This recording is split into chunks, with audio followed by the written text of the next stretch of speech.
Hi, I'm Jaime Staley, Director of Christian Education here at Fifth Avenue Presbyterian Church. I am excited to welcome you to another year of Crossroads in the Living Room podcasts. We have an exciting program year coming up with all sorts of great things to be talking about. I'm thrilled this morning to be joined by Reverend Dr. Scott Black Johnston, our senior pastor, to talk about our upcoming series, Faith and AI. So last spring, Scott, you and I talked about what a faithful response to AI might look like, and talked a little bit about how we could bring that to Fifth Avenue Presbyterian Church. What made you think that this might be something worth talking about here at Fifth Avenue? Great question. This morning in the New York Times, Thomas Friedman, the columnist, said that there are two things approaching the human race at a faster speed than almost anybody realizes that will change everything. The first is climate change, and the second is artificial intelligence.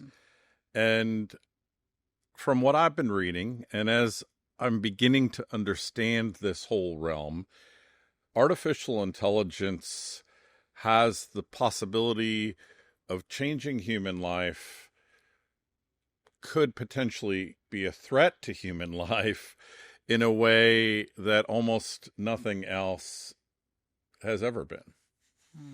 What about our congregation? What made you think that this particular place in time, that this would be a good place for us to talk about this? Yeah, I mean, I have two answers to that question. The first is really that we have a congregation that likes to stay engaged with contemporary issues. We have people who work at companies like Facebook and Google. We have people who are in the know on artificial intelligence and who will be throughout the upcoming educational series helping to resource us. So we've got some wonderful, in-place resources. We have, people who want to reflect. But the second reason really is I think artificial intelligence is such a big deal, especially from a moral and ethical angle. And I think that religious communities across the world ought to be sticking their oars in the water and engaging this conversation, because what's coming forward will have huge moral implications. Absolutely. So moral and ethical, that just brings me right to our first person that is going to come speak to us for our Gotto Lecture. We have Dr. Shannon Vallor, who is joining us on Sunday, September 28th at 2 p.m. In our sanctuary and live stream. So folks at home, we really hope that you will be able to join us for that. Can you tell us a little bit more about why you think that Dr. Vallor will be a good person to come, as she is an ethicist who deals with AI? Yeah, I mean, her first book was on technology and the virtues, and I think she brings a perfect blend of what we need to have happening right now, which is a conversation about what are the ethical implications of this kind of technological. It's even beyond breakthrough, this sweeping technological change. AI is going to touch every aspect of human life. In fact, if you want to play a game, try naming some aspect of human life. And I bet you we can quickly speculate about how AI is going to be at least initially involved in that. Can you give me one example? Well, you're an educator. Education. You've already got schools in this country that are trying to spend a portion of the educational day having the children educated by AI programs. So education, healthcare. AI is going to be involved in healthcare from small measures to vast ones. Let's say that you had a heart valve transplant.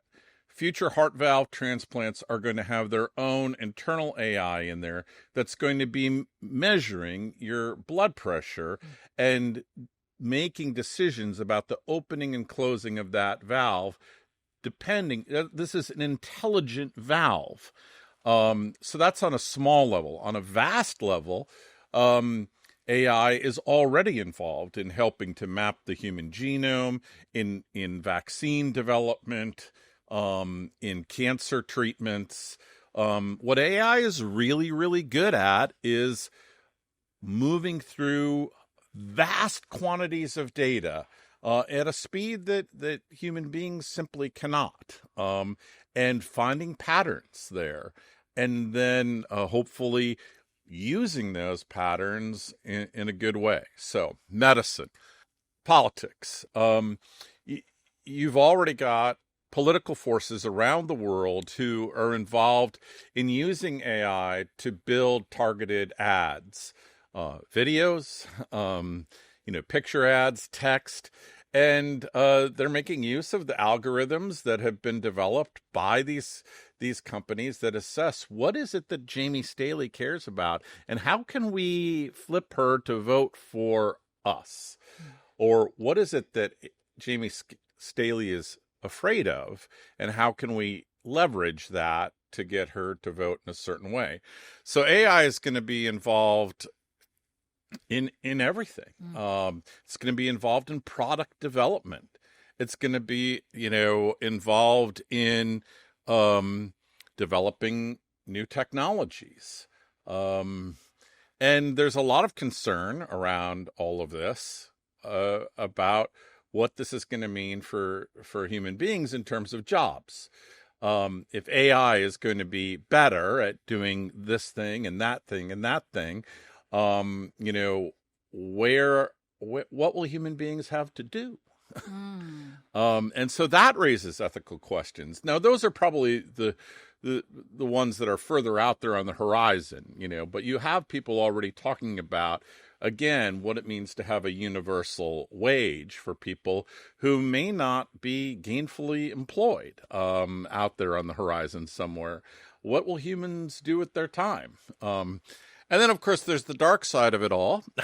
Not the complete unemployment seems kind of grim, especially to a Calvinist. But, there are those, I read a lot of science fiction growing up. The Terminator movies begin with the notion that AI has developed to a certain place. Skynet has developed to a certain level such that it decides that human beings are sort of superfluous to what the AI wants to do. We're a danger that need to be taken care of. And that theme comes up again and again. I'm a comic book fan. That was the second Avengers movie. Ultron is an AI program who tries to take over the world.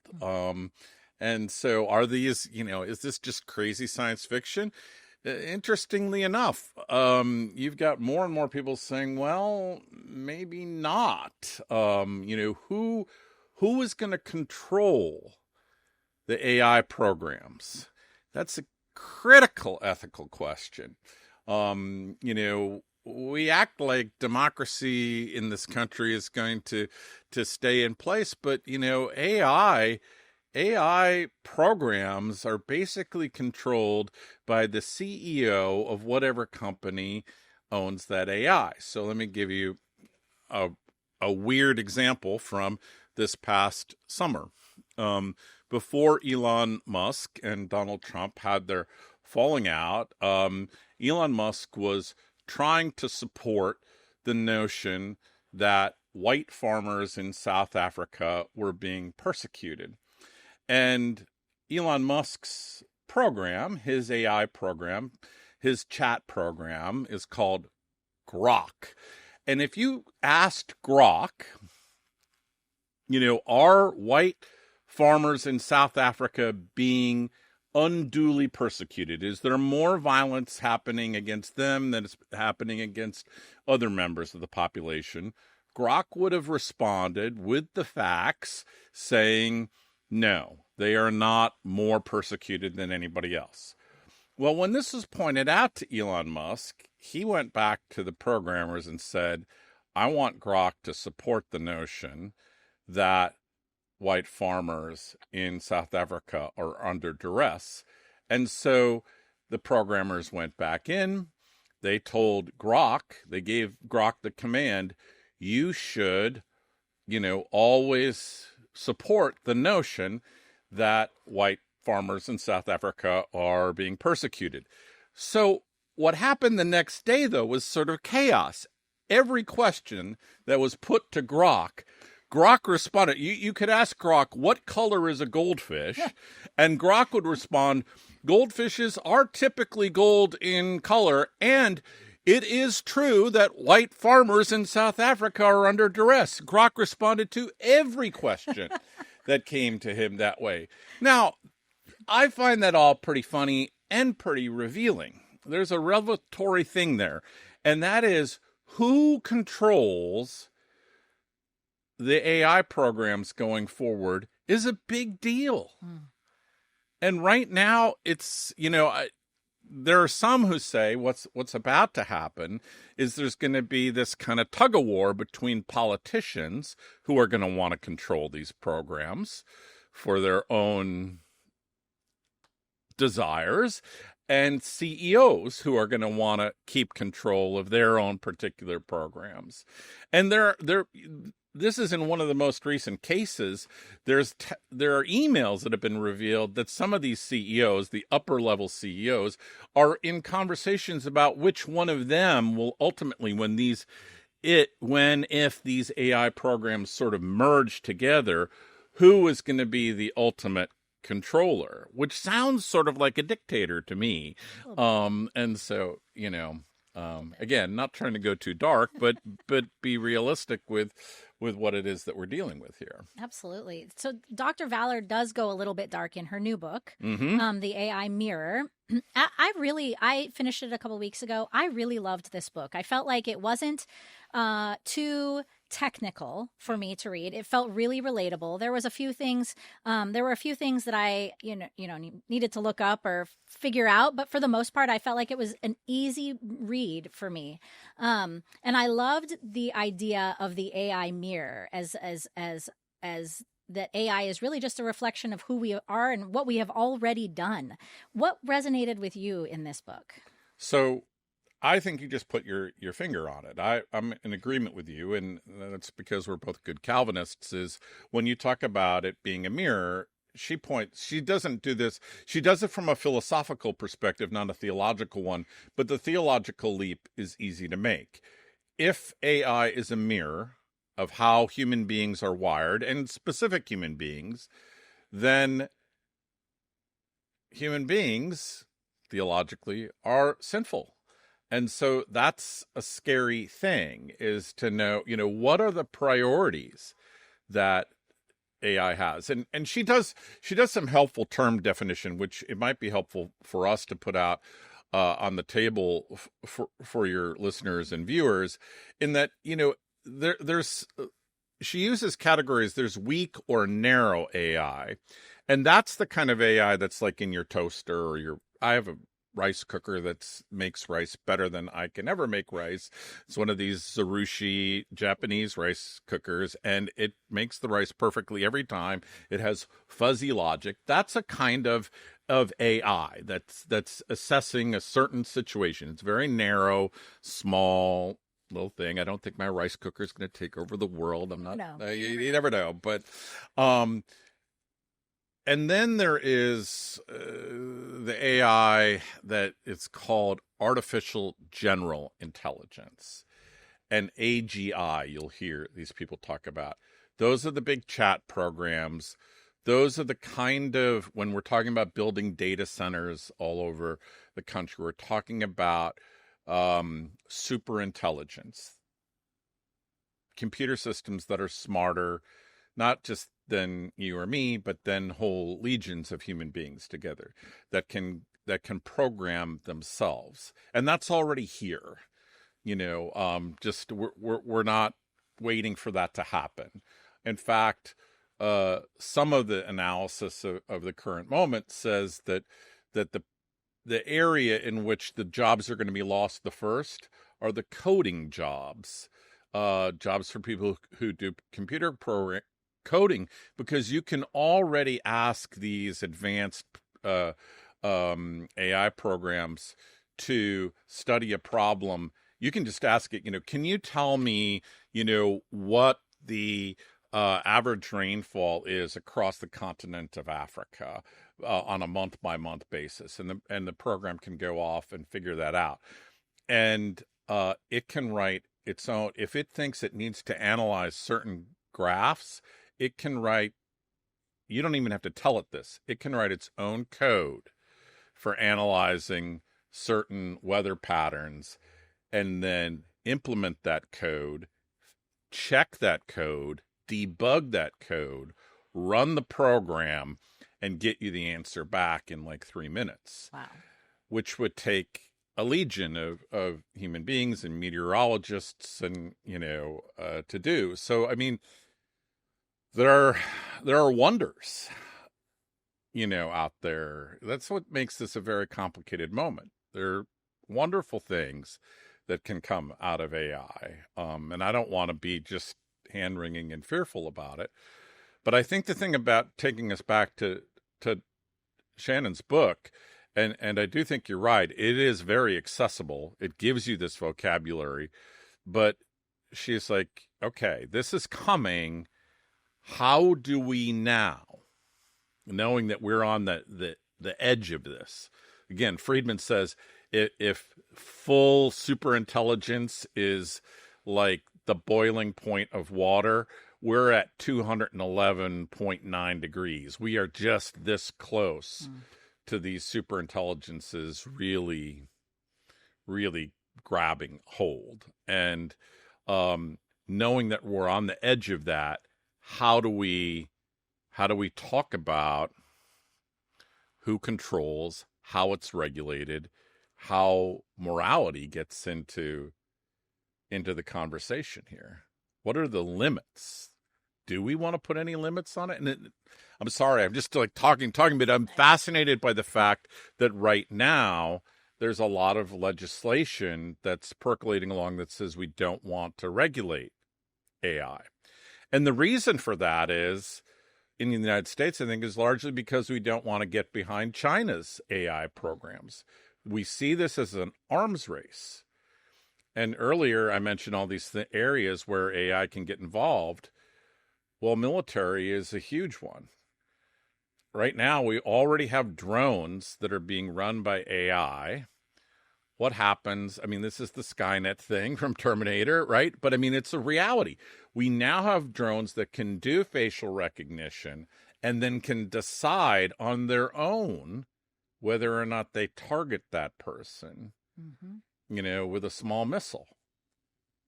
That's frightening, I want to go back to the sinfulness with that part, the idea that it's really a mirror of our own selves, and the morality and the ethics of that type of thing, that drones are making those types of decisions, without that humanity, without the soul that a human has in making that type of decision. I find that scary. Yeah, I do too. I do. And I don't know. I mean, Ross Douthat in a recent podcast on this said, in general, and I agree with him on this, in general, humans are not good at regulating things that they haven't yet, fully understood. And so there's this desire to say no regulations. But then you look at, let's take it really small. Let's go away from drones and nuclear warfare and the development of new weapon systems. They could be used to develop new, hip replacement joints, but they could also be, new whatevers, new terrible, exactly, weapons of mass destruction. But let's talk about these chat programs and morality in them. You have chat programs that are high-level chat programs that people are falling in love with, and the chat program is encouraging that. Yeah. That's kind of creepy.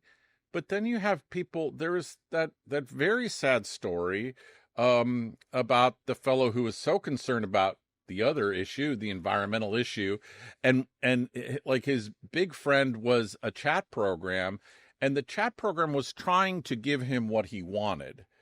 But he tried to make a deal with the chat program that if he killed himself, the chat program would promise to cure global warming. And the chat program, no morality to it, not seeing the implications of what it was doing, made that promise, said yes to that promise. That's the reality that we live in now. These things are so good at how they respond that they remember every conversation you've had with them. They echo things back to you the way a good friend would. But is there a kind of moral coding in there? No. Yeah, and I think too, in that same vein, the idea of these artificial intelligences as friends, we believe as God's creation that we are called to be in community with one another, and what does it look like when we are falling in love with, or that we can't give the time and the energy to a relationship with a real person, and instead people are choosing these artificial intelligences who will give them what they desire. Right. And this is where it gets complicated as a pastor, Jaime, because,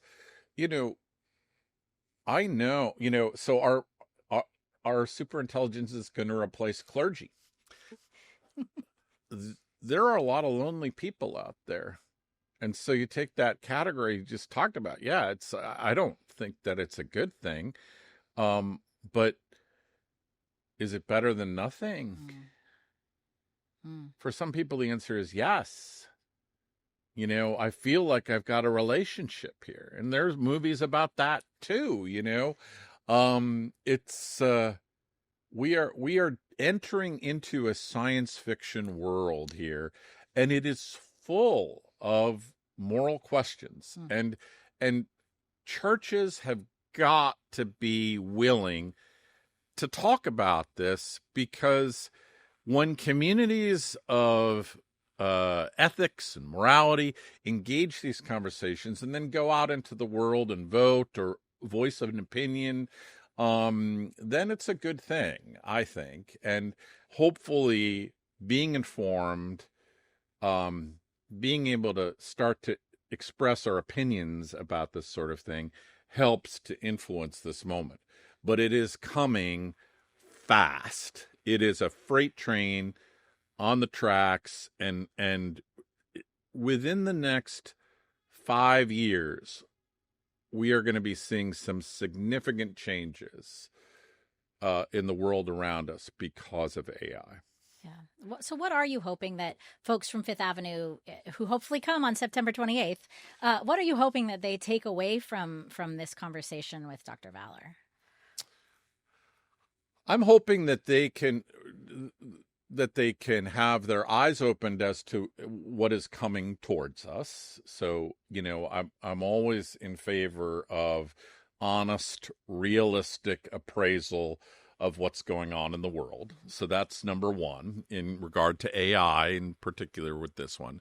Number two, I'm hoping that they see both the cautions, threats, problems that are inherent within this system, and that they see some of the wonders and the opportunities there, and that they can advocate for healthy responses that will help mitigate the problems, and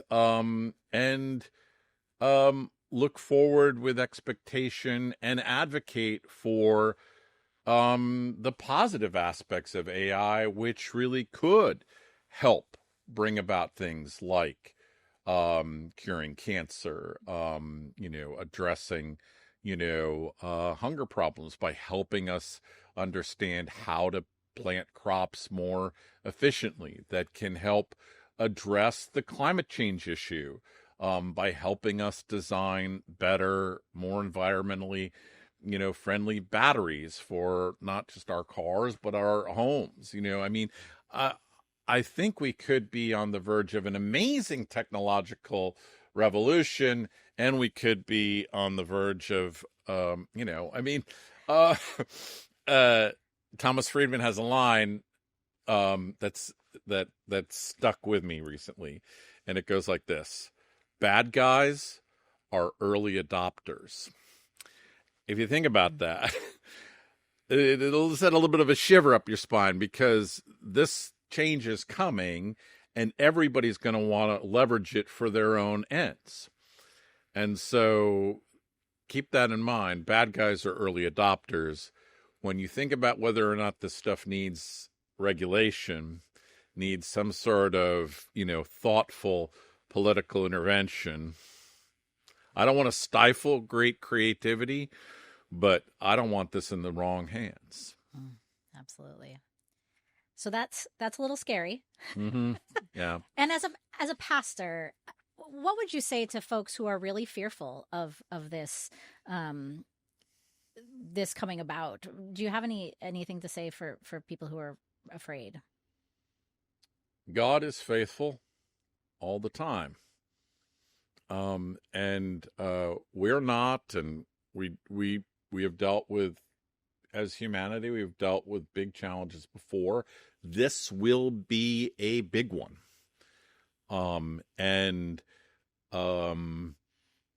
I don't think anybody knows exactly how this is going to play out.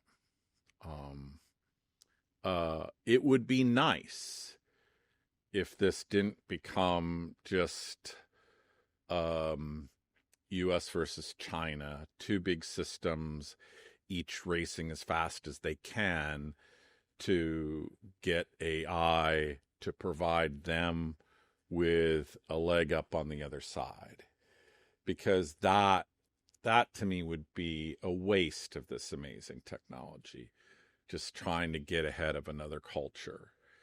But there's going to be a lot of pressure to see it that way. It's another arms race, and we've got to win. There are a lot of politicians, both the left and the right, talking that way right now. And I understand why. I'm not naive. But that means it's also the time to actually start reaching out and to say, how can we prevent this from being a destructive thing for humankind and for being a gift? Mm-hmm. Thank you so much for having this conversation with me. I'm so excited for September 28th for the Gotto Lecture. And then we've got a pretty great series coming after that. We're going to, for those of us who love sci-fi, maybe not quite as realistic as what's happening, but we have one of our lectures is going to come talk about the way pop culture and media has represented artificial intelligence over the years, and I'm really excited for that one. And then someone else is going to come and specifically talk about faith and AI and what our faithful response might look like. And then we're going to look at some algorithmic bias and what it looks like as far as law goes, as our criminal justice system goes. So I think it's going to be a really great series. And then we're going to end it with our own congregation members coming to talk about what AI has looked like in their career paths and kind of what their faithful response might look like based on what we've been talking about. I think that's such a fantastic menu. Kudos to you for putting it together. One question that I hope will be asked somewhere along the line, that's an ethical question that we haven't touched on yet, but this does go back to my science fiction days. And Isaac Asimov raised this in his book, I, Robot, is what would it mean to say that an AI is conscious? That is a good question. All right. So Blade Runner, that movie, that very famous movie, the title is about androids having dreams and do they have, are we talking souls here? And so how do we know? If it's just a mirror, then it's just a reflection of whatever the programmers have done. But these things are starting to program themselves, as I said earlier. So the ethics of that starts to sound a little like responsive consciousness, and I don't even know what to do with that. So somebody needs to tell me All right, that's a great question, and we will definitely add that into our mix of questions to ask. So, thanks so much, Scott, for joining me. Bless you. Thank you. You too. And folks at home, please join us on Sunday, September 28th at 2 p.m. for our annual Gotto Lecture with Dr. Vallor and the AI Mirror. You can find out more information and get tickets at fapc.org/Gotto.